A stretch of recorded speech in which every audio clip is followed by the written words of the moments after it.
Well, the House returns from its summer recess next week, and it will have 11 legislative days to work with before the government's fiscal year ends on September the 30th.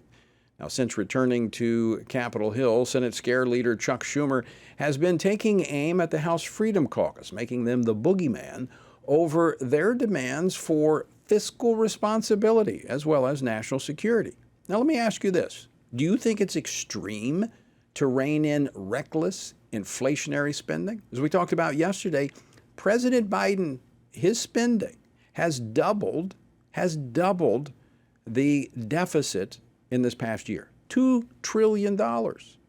Is it extreme to want to secure our border and keep people out who want to hurt us? Here with me now to discuss this and more is Congressman Scott Perry, chairman of the House Freedom Caucus and a member of the House Oversight and Accountability Committee, also a member of the Foreign Affairs Committee and the Transportation and Infrastructure Committee. He represents Pennsylvania's 4th Congressional District. Chairman, welcome back to Washington Watch. Always good to see you. Well, it's great to be here with you, Tony, and thank you so much. Unfortunately, we only have 11 days. We've spent much of the year not getting this funding package done. And so now there's going to be a lot of pressure. And of course, you got Chuck Schumer out there, the leader of the Senate, trying to scare everybody into continuing the status quo, Tony, which is a government that is weaponized against the American people in so many aspects. And yet the American people are being forced to pay for it. And it is an outrage. We had a deal with the speaker back in January. All Republicans were on board, and then the whole thing blew up around Memorial Day with that debt ceiling deal. And now they're demanding that we just continue to spend more money and throw fuel on the fire. Tony, while you know people can't afford their electricity bill, their gasoline bill, or their food bill, credit card rates they're maxed out, they're high, and people can't get loans. Of course, the interest rates for buying a new home are out of sight. And if you want to buy a new vehicle, you're going to pay this outrageous price. This is all being fueled by Washington's insatiable appetite to spend money on things we can't afford and don't need. We've asked for a reasonable position, which almost every single Republican voted for in the springtime in the Limit, Save, Grow package. Essentially, Tony, just taking us back to the spending of 9 months ago. And yet Chuck Schumer says absolutely not. All the Democrats say absolutely not. And unfortunately, maybe some Republicans as well. We simply can't afford to keep doing this. Status quo must be changed. Scott, help me understand this.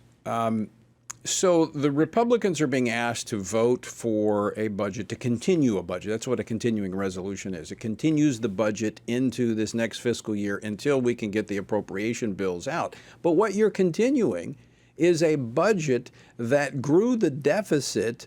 It doubled the deficit to $2 trillion. I mean, can Republicans really justify that? I certainly can. And Tony, as you know, it's not just the spending that continues. It's the policies of the Biden, Pelosi, Schumer era. Republicans won the House, and we're expected to institute some new policies to stand up against this weaponized government in so many ways, whether it's the IRS, the Department of Justice, or you name it, that are destroying the American dream. We're expected to stand up against it. And the fact that we would even have to consider a continuing resolution it just points to the fact that we didn't do our work and complete these appropriations bills. There are 12 of them. We only passed one out of the House. We should get to work, roll our sleeves up. I'm willing to stay up all night or whatever for whatever it takes, but we can't surrender before the fight begins. Let's talk about the policies, because you're asking for some very straightforward policies. I played a clip at the top of the program of the mayor of New York City, who is screaming about the 10,000 illegal immigrants coming to New York each month. It's crushing their budget. They can't keep up with it.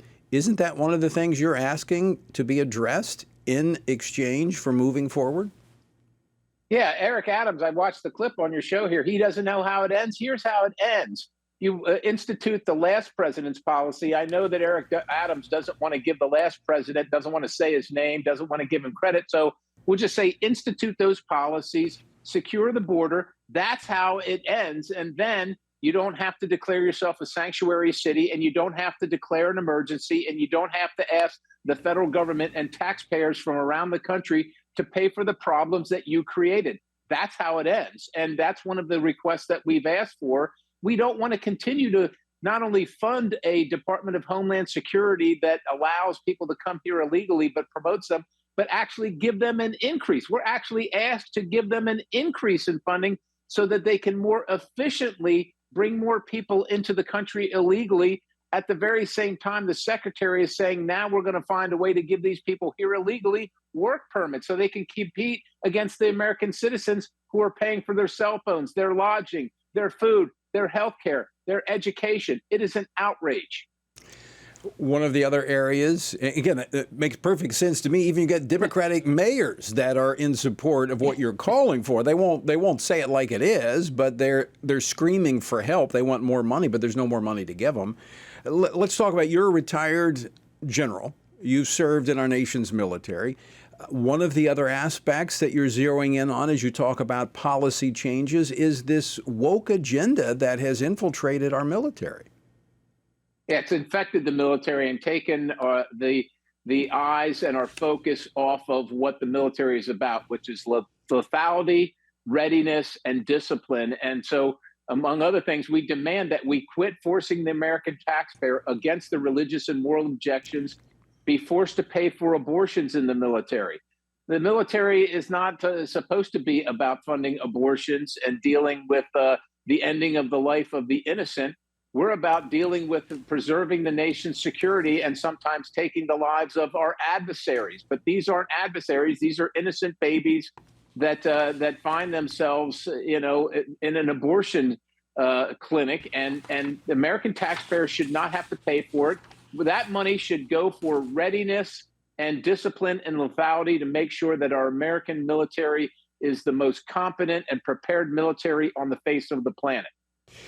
You mentioned the military and Senator Tuberville, who has put a hold on military promotions because the Biden administration is violating the law and funding travel for abortions.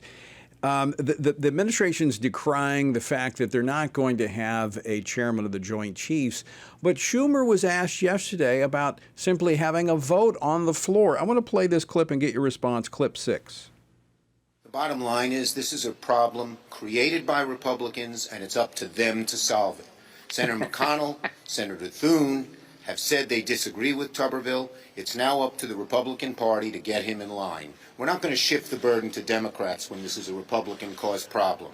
In other words, we're not going to vote on the chairman because it'll expose that this is a political deal.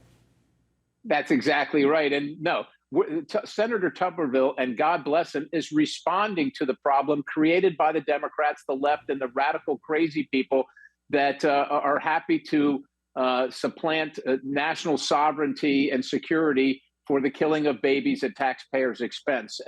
And I've sat in the Senate chamber supporting Senator Tuberville, and I hope most people do, and will tell him so, and I hope he stands firm. And that attitude from the left is what's weakening the military, not the inability to appoint a chairman of the Joint Chiefs of Staff who will likely call China and tell them, oh, the United States is coming, like the last one was willing to do. That's not helpful. Right. So I fully support Senator Tuberville's action, and I hope you do as well.